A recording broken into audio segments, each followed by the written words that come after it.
Facing a critical Windows failure due to the Media Foundation Core DLL? I'm Sophie Chen, a senior Windows support engineer. Let's implement the official repair path today. This DLL file is the Microsoft Media Foundation library.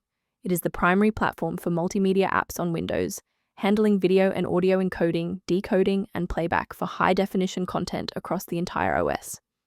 Now let's dive into the solution, starting with a standard reinstallation. This is a core Windows system file issue. Run the system file checker by opening Command Prompt as an administrator and entering sfc.scan now. Windows will scan your system and automatically repair missing or corrupted core files such as the Media Foundation Core DLL.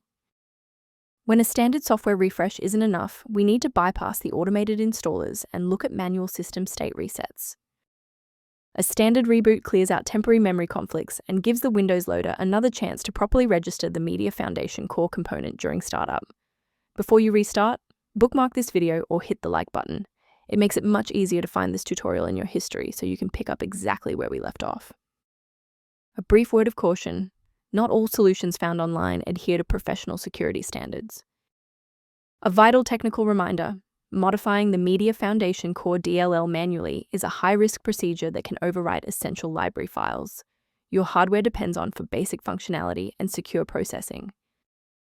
To ensure your environment stays properly configured, a professional diagnostic can help verify that your library references remain intact.